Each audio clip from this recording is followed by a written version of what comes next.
आज से पूज्य भगवान के 5 कल्याणक चंपापुर में हुए हैं। दूसरे हैं,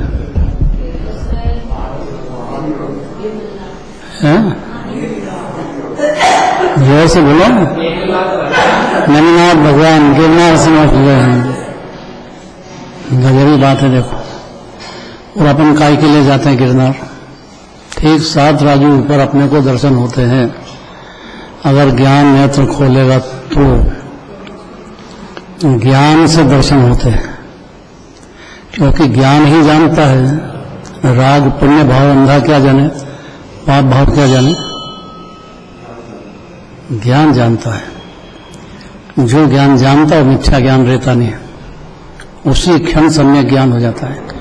एक तीर्थंकर का, एक कल्याणक खाली ज्ञान में आ जाए कि क्या होता है, खाली जन्म कल्याणक। आज क्यों याद कर रहे हैं? पदम प्रभु भगवान का मोक्ष कल्याणक है। कहाँ से हुए? समय शिखर से। तो मूला जाट को क्यों याद करते हैं? नाम सुना कि नहीं मूला जाट का? राजकुमार कौन था? नहीं सुनो ना?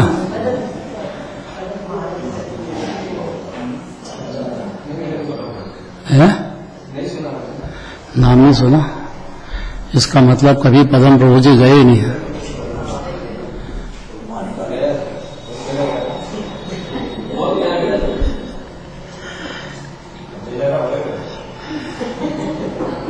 राजस्थान में एक भी जीव मोक्ष कल्याणक में नहीं है, इसलिए वो अतिशय क्षेत्र नाम अतिशय माना जाता है। सारे राजस्थान में एक भी सिद्ध भगवान नहीं है 24 में से। भोग नहीं है।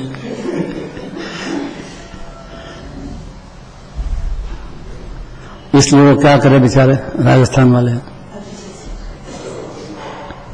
तो पदम प्रभु भगवान का जैनी है तो पूजा तो करते हैं। तो मोक्ष कल्याण का दिन है आज, तो पूजा तो करेंगे। लेकिन वो इतना समझते हैं कि भूत भगाने का काम करेंगे।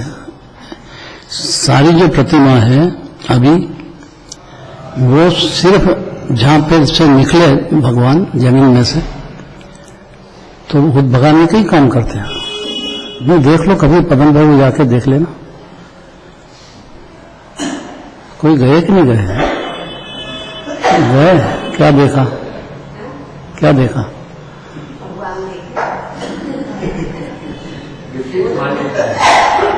ऐसी ही मान्यता है, क्योंकि एक भी सिद्ध क्षेत्र नहीं है वो राजस्थान भर में। और मध्य प्रदेश सबसे टॉप है, इसमें तो सिद्ध क्षेत्र का पार नहीं है। याद करो यहाँ कौन कौन से हैं मध्य प्रदेश है? सोनागिर जी, सिद्धरकूट, ऊन, बावन गजा जी, सोनागिर,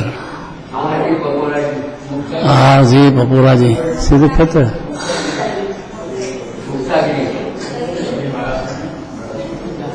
मुक्तागिरी, मुक्तागिरी है एमपी में जो है ना मुक्तागिरी, उसकी लिमिट वो महाराष्ट्र में भी मिलता है, उसको छोड़ दो। जितनी लिमिट में मध्य प्रदेश है उससे आगे शुरू हो जाता है दूसरा प्रदेश। तो उतनी जगह पे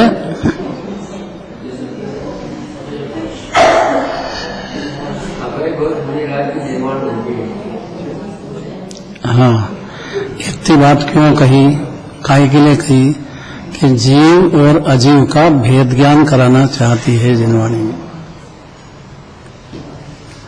शरीर अजीव है, ये तो दुनिया को ही दिखता है, लेकिन पुण्य पाप के भाव होते हैं, वो भी ज्ञान में दोनों में, उसको ही जिनवाणी ने अजीव के दिया है। जीव की परिणति है दोनों पाप पुण्य की, और इसी की वजह से 84 लाख युगों में अनादि से परिभ्रमण कर रहा है। ये अंदर की बात है। बाहर में तो जो बाहर का पदार्थ देखते हैं उसमें करता है।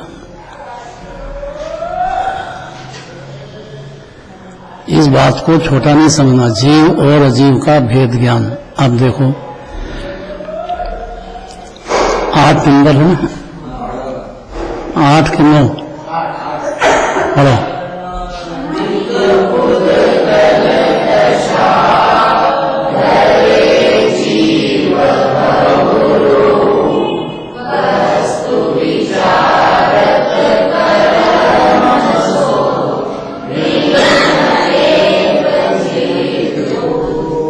वस्तु मने पदार्थ, पदार्थ मने 6 द्रव्य, 7 तत्व।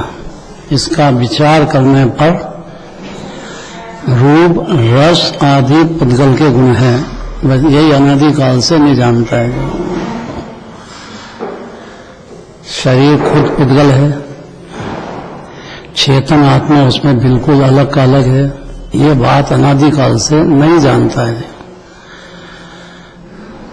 जान जाए तो सम्यक ज्ञान हो जाता है, और सम्यक ज्ञान और केवल ज्ञान में कोई अंतर ही नहीं है।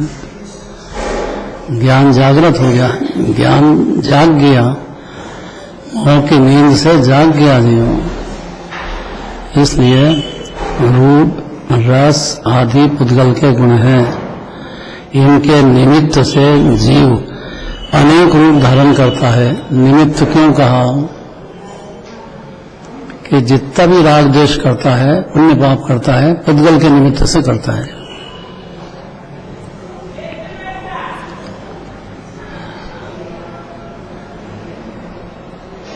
जिन प्रतिमा है, जीव अलग का अलग ही है।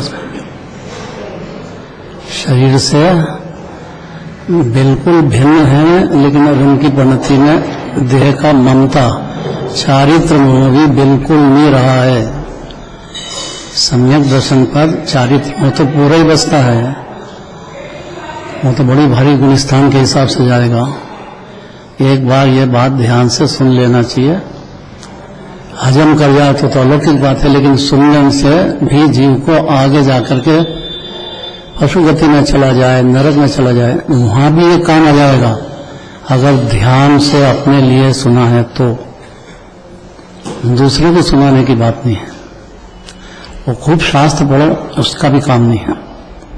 शास्त्र में कहने इतने ही है कि आत्मा उपादेय है, और अपनी आत्मा का अनुभूति करके प्रकट हो जाए तब चौथा गुणस्थान होता है। फिर गुणस्थान के हिसाब से बढ़ोतरी होगी, और अरहंत भगवान बने बेगर रहेगा नहीं। 11 सम्यक दर्शन हुआ, वो जीव अल्पकाल में सिद्ध दशा को प्राप्त करेगा। अल्पकाल बहुत छोटा होता है,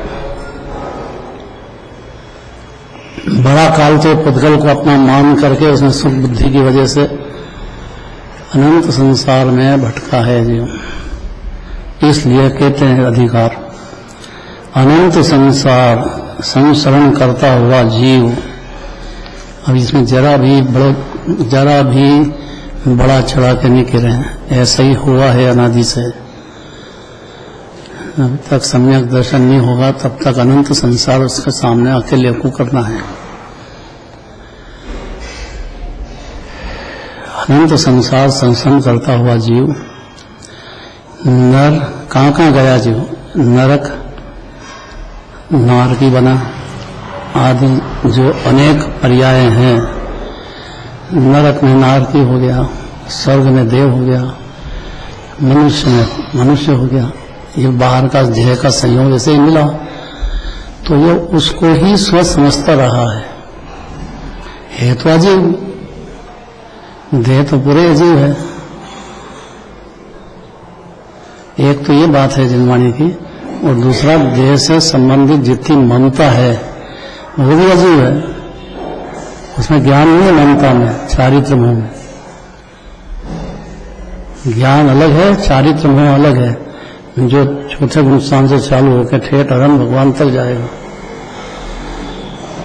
अरहंत भगवान के चारित्र का तो है उदय, लेकिन घाती कर्म खत्म हो गया, आघाती कर्म रह गया बस। इतना गुणस्थान की परिपाटी समझेगा तो भटकेगा नहीं जीव। नहीं तो 2 लाइन याद हो गई, शुद्ध हूं और मोक्ष मानेगा अपने को। ऐसे बोलने से थोड़ी हो जाता है। जड़ कटना चाहिए ना, जड़ वो बिना आत्मानुभूति के कटती नहीं है। ये भ्रम है कि खूब शास्त्र पढ़ेंगे सुनेंगे तो हमारा कल्याण हो जाएगा। ऐसे नहीं हो जाएगा।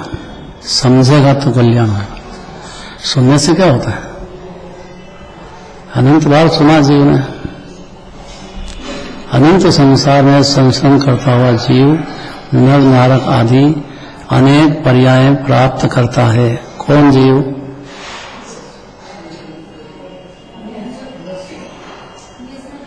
कौन जीव की बात चल रही है?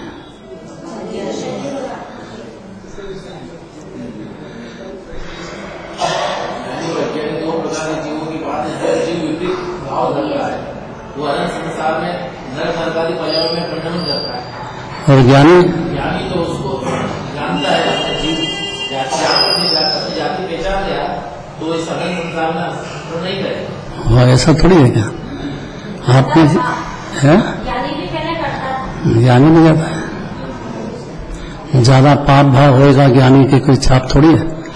सिद्धांत ज्यादा परिणति में पाप भाव है तो पशु नरक पशु गति में जाना पड़ेगा ज्ञानी को भी। ये तो शाश्वत नियम 3 लोक के सब जीवों का है ना। चारित्र मोह को माफी थोड़ी कर देंगे कि मेरे तो चारित्र मोह में क्या करूं? तो है तो मोह है ना आपकी पर्याय में। कोई ने करा दिया कि आपको खुद कर रहे हो ना। कुटुंब के साथ रहना, परिवार के साथ रहना। और मुनिराज दिगंबर जंगल में बसते हैं इतना भी नहीं मानना। तो मुनिराज कोई नहीं जानता है तो अरन भगवान को क्या जानेगा? कैसे होते हैं भगवान? मनोज जी, इसमें क्या गलती है? यह काय के लिए जिनवाणी सारी जीव उद्गल की भिन्नता की बात कर रही है। अनंत संसार का सवाल है ये। इस पार या उस पार अगर समझ गया है, श्रद्धा आ गई है तो आ गया इस पार। इस पार मैंने मोक्ष तक की गारंटी समय दर्शन पे। चारित्र मोह धीरे धीरे दूर करेगा। इतना समझना चाहिए उसको। चारित्र मोह मेरा दोष है, गुण नहीं है। और समय दृष्टि होगा तो समझ जाएगा। कैसे बैठे मन लग रहा है कि नहीं लग रहा है? चारित्र मोह में इतनी ताकत नहीं होगी कि वो उसको पशु और नरक गति। पहले अगर आयु बन गई है तो जाना ही पड़ेगा। ज्ञानी हो, मुनिराज हो, आयु कर्म के हाथ में बात है। और आयु कर्म त्रिभाग में कभी भी बन सकती है। इतना है कि समय दृष्टि हुआ है तो उसके जो पुण्य भाव हो जाता है ज्यादा, उसकी वजह से अगर पहले नहीं बंदी हुआ आयु तो नहीं जाएगा। तो फिर स्वर्ग और मोक्ष में हाँ, स्वर्ग और मोक्ष में जाएगा। सम्यक दर्शन होगा तो। पहले आयु नहीं बंदी होगी तो। ये शर्त सुनना चाहिए सब। ये जीव का अनंत संसार का सवाल है, 1-2 जन्म की बात नहीं है। याद रहेगा इतना। अपने को आत्मा ही नहीं माने। और आत्मा है जीव, जड़ तो है नहीं शरीर तो। अब जिनवाणी तो कहना इतना ही है कि जीव तो अनादि अनंत आनंद का कंद परिपूर्ण सिद्ध समान विराजता है। अभी भी ऐसा है। हर जीव जगत का ऐसा है। अगर ये पहचान जाता है, इतनी बात मान लेता है, परख लेता है तो। आयु कर्म पहले नहीं बंधा हो तो। अगर पहले बन गया ये जानता नहीं है, ये जिनराज जानते हैं तो उनसे पूछेगा तो बता देंगे। दीव धनी ने मुनिराज भी बता देंगे कैसे उसके परिणाम देख करके, विनय देख करके। अति विनयवंत होगा तो समझेंगे कि नरक पशु गति में जाएगा। अति विनयवंत जो होगा पंच परमेष्ठी का तो ये चिन्ह है उसका। खाली सम्यक दर्शन से नहीं काम चलता है। सम्यक दर्शन होने पर तो विनय शुरू हुई है उसकी। अति विनयवंत तो मुनिराज है। कैसे जंगलवासी और कैसे आत्मा में प्रचुर आनंद भोग रहे हैं।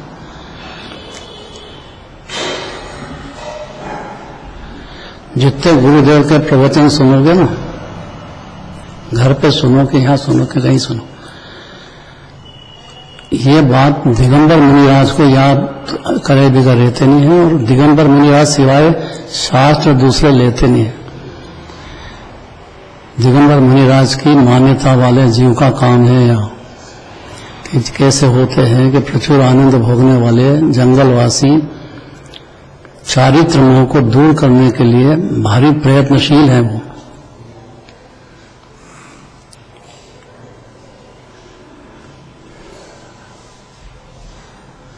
जैनी खाली दिगंबर मुनिराज की स्वीकृति कर लेना, इतने में ज्ञानी हो जाएगा। इससे सरल और कुछ नहीं होता है। तो अनंत संसार संसरण करता हुआ जीव नरक नारक आदि जो अनेक पर्याय प्राप्त करता है। अब करता है मतलब ये बात बदल जाएगी क्या? समझना चाहिए। अनंत संसार सामने खड़ा है, फिर वो सब पुद्गल द्रव्यमय है। गजब बात है। इसमें दो बात है, देह और राग। देह तो पुद्गल सामने ही है, और जो राग होता है ना वो सब पुद्गल के पीछे है। चारित्र मोह जितना भी हो रहा है सब पुद्गल के पीछे है।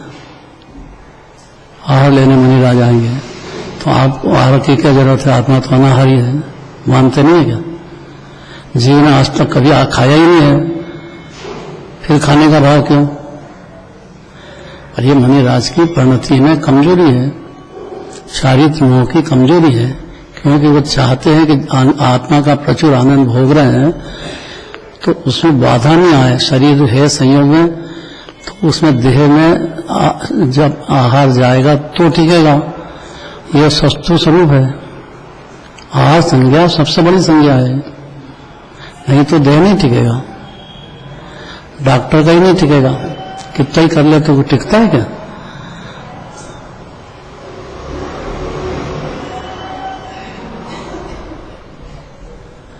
अगर इतना समझा ले जीव को कि अगला जन्म भी होता है अपना, तो सब भी समझ में आएगी।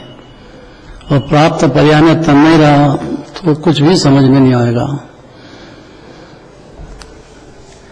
कम से कम अनुमान ज्ञान में तो लेना चाहिए जीव को। बारंबार अंदर में खुद को समझाना चाहिए कि देह ज्यादा देर नहीं टिकेगा अपना, तो ये संयोग कहां से ज्यादा देर अपने साथ है। इसलिए सब पुद्गलमय है अजीव, और कर्म जनित है। कर्म के निमित्त से हर जीव का शरीर अलग अलग, आयु कर्म अलग अलग, उदय अलग अलग, हर जीव के परिणाम के अनुसार जो बंद हो गया है पहले भाव कर्म, उससे द्रव्य कर्म बनते हैं। द्रव्य कर्म के उदय में नो कर्म है। कितनी सरल बात है।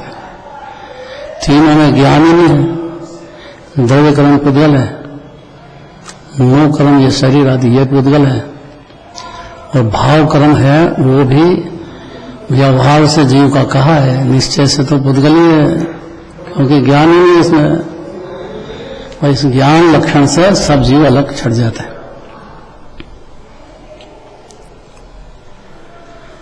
और कर्म जनित है। यदि वस्तु स्वभाव का विचारा जावे कि सत्य क्या है, कि सत्य ये है कि ये जीव की नहीं है, न भाव कर्म जीव का है, न द्रव्य कर्म जीव का है, न नो कर्म जीव का है, क्योंकि तीनों अंधे हैं, उसमें ज्ञान ही नहीं है।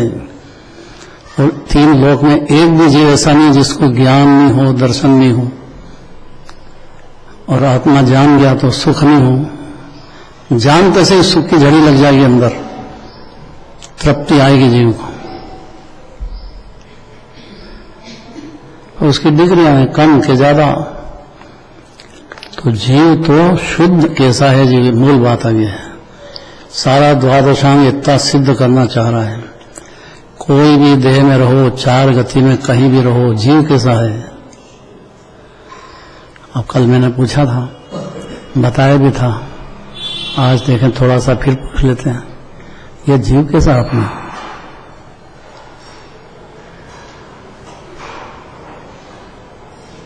ऐसे चुप रहने से थोड़ी काम चलेगा।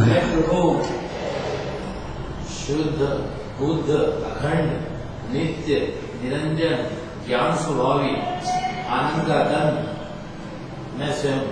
कब? तीनों का मतलब तीन काल क्या? किसी भी क्षण देखा जाए तो मैं शुद्ध बुद्ध ही। क्षण की कहाँ बात, तीन काल की बात करो। भूतकाल भविष्यकाल और वर्तमान। हाँ, अनादिकाल भी लगाओ। अनादिकाल से मैं शुद्ध परिपूर्ण मुक्त ही रहा हूं। मंजूर करने में सम्यक दर्शन होएगा अपने को। आत्मा वर्तमान में भी जीव को देखा जाए अजीव से भिन्न तो शुद्ध ही दिखेगा जीव को, परिपूर्ण दिखेगा, सिद्ध समान सदा पद में रहो। शुद्ध भी दिख सकता अगर नहीं दिखता है तो मिथ्या दृष्टि है। सिद्ध से कम की बात नहीं, सिद्ध की खान है जीव, है, शुद्ध भी दिखता है। अशुद्ध ही दिखता है तो मिथ्या दृष्टि है। अनादि से ये दिख रहा है और इसीलिए 84 लाख कहीं भटक रहा है। जीव और अजीव की पहचान ही नहीं, उसको तो आश्रव की, बंध की, समर निजरा की तो पहचान कहां से होगी। जीव अजीव को नहीं जानता है तो जीव की पर्याय आश्रव बंध पर्याय में विपरीत समर पैदा होना, सम्यक दर्शन, आत्मानुभूति सही, फिर ज्ञान, सच्चा ज्ञान, सम्य ज्ञान उसी क्षण होना और शरीर में अतीन्द्रिय आनंद की बरसात होना, उसको आनंद का कम है। खाली अपने को जीव का परिचय होते से ही ये काम होगा। इसीलिए अजीव पदार्थ से जीव को भिन्न करा रहे हैं। वास्तव में विचारा जाए तो जीव में तीनों दैव कर्म, भाव कर्म, नो कर्म। अब इसमें उमा स्वामी आचार्य में पद्धति आगम के अनुसार कहते हैं, अर्थात ये तीनों का विस्तार करेंगे। दैव कर्म, नो कर्म और भाव कर्म का बहुत विस्तार से वर्णन करेंगे। उसका नाम तत्वार्थ सूत्र है। कुंकुमाचार्य ये बात कायम रखते हुए उसको ग्रहण करके शुद्धात्मा की मुख्यता से बात करेंगे, क्योंकि जीव अनादि से शुद्ध ही विराजता है, अशुद्ध हुआ ही नहीं है। खाली मिथ्यात्व की वजह से हुआ था। इसकी 84 लाख योनि का परिभ्रमण कैसे होता है, क्यों होता है, कौन से गुणस्थान में क्या होता है, ये उमा स्वामी आचार्य बताएंगे। उमा स्वामी आचार्य गुरु हैं, कुंदाचार्य के भी गुरु माने जाते हैं। उमा स्वामी आचार्य तत्वार्थ सूत्र जो हर पोजीशन पर में, हर मंदिर में चलता ही है नियम से। महिलाओं को मुखाग्र याद रहता है, बहुत जीवों को याद रहता है मुखाग्र तत्वार्थ सूत्र। उसमें ये कहते हैं कि जीव के तीनों कर्म मौजूद हैं पर्याय में, और दैव कर्म, भाव कर्म, नो कर्म तीनों मौजूद हैं। अनंत भगवान के भी हैं, क्योंकि शरीर मौजूद है। और आसव में तो आसव, बंध, समर, निजरा, मोक्ष जब तक नहीं हो सिद्ध दशा तब तक तो मौजूद है। अरुण भगवान के भी देह तो है ही है, और देह है तो अघाती कर्म का उदय भी है। घाती कर्म नहीं है उनके कि जिससे पुण्य पाप दोनों शत्रु नष्ट कर दिए। उनकी परिणति में रहा ही नहीं पुण्य पाप दोनों, बिल्कुल नहीं रहा। इसीलिए अरुण भगवान है। तो उनकी वाणी में क्या आएगा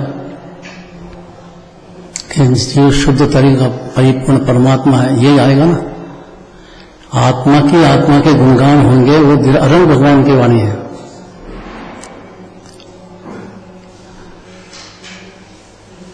और उनका भी शरीर है, उनके भी उदय है कर्म का, उसका भी वर्णन आएगा। तो तत्वार्थ सूत्र है।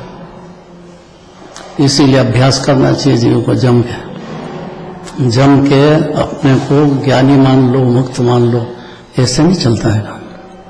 अपनी परिणति देखना चाहिए, उसको कौन सा गुणस्थान चल रहा है, क्या है।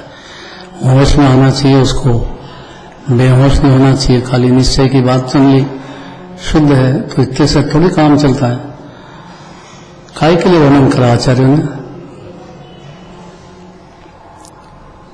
दृष्टांत देते हैं। जीव तो शुद्ध है अनादि से, बुद्ध है, ज्ञान का समुद्र है, निर्विकार है, पुण्य पाप अंदर है ही नहीं जीव में, कभी नहीं, अभी भी नहीं है। ये तो परिणति की बात है। और देहातीत है कब, अरे ये जोर से बोल रहे हैं,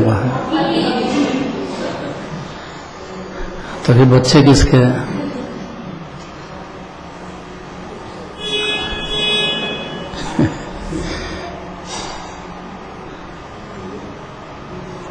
जहां देह अपनी नहीं,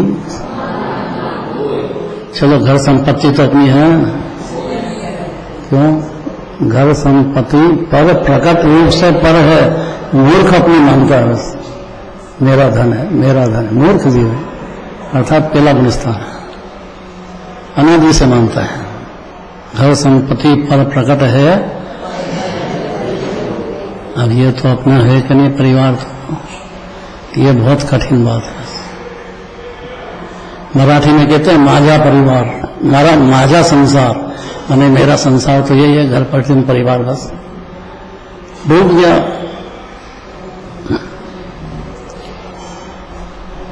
एक बार बोल दो बस कि परिवार मेरा नहीं। टेप रिकॉर्ड हो रहा है, देखो। नहीं, बोलना चाहिए, आपस में भी बातें खूब करना चाहिए, जरूरी है। इसीलिए शादी कराते हैं कि भाई दोनों मिल करके धर्म साधो। आप भोग साधने के लिए थोड़ी ब्याह कराते हैं। मंगल कहा उसको, विवाह को मंगल कहा, इसलिए कहा कि दो ही मिल करके धर्म की चर्चा करो। क्योंकि एक कमाने का काम में लग गया, एक बनाने के काम में लग गया, तो दो ही फ्री हो गए ना।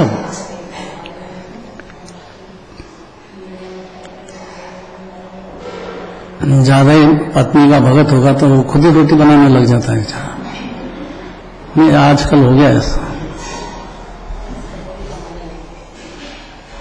और उससे अच्छी बनाते जोरदार।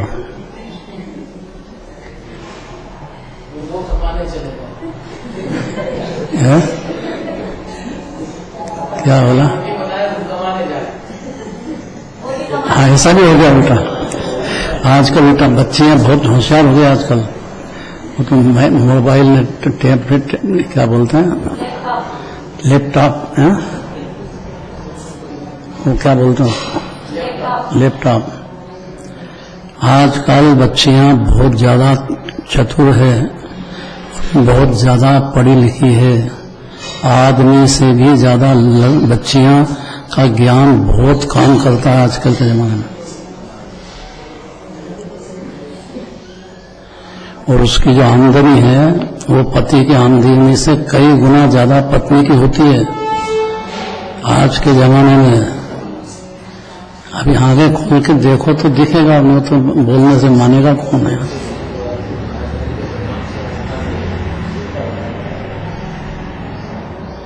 मामूली नहीं समझना, स्त्री पुरुष में कोई अंतर नहीं है, ज्ञान की ताकत है सब में। तो शरीर के संबंध से जीव छोटा बड़ा काला गोरा ये नहीं, जीव तो शुद्ध बुद्ध निर्विकार देहातीत चेतन मूर्ति है। अगर ऐसा मान लेता है आत्मानुभूति पूर्वक तो चौथा गुणस्थान शुरू होता है जीवन में, श्रद्धा से। लीनता से तो अनंत भगवान बनते हैं। जिस प्रकार देखो दृष्टांत जोरदार है, 2 मिनट का टाइम बचा है, पढ़ दो।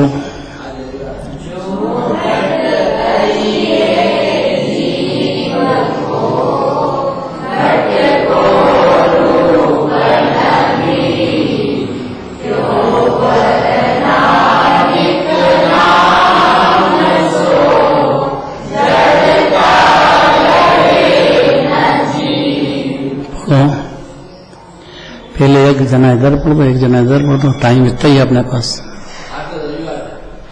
इससे नहीं चलता, छोटा सा टाइम पे छोड़ना चाहिए, नहीं तो कल से आएगा ही नहीं जीव।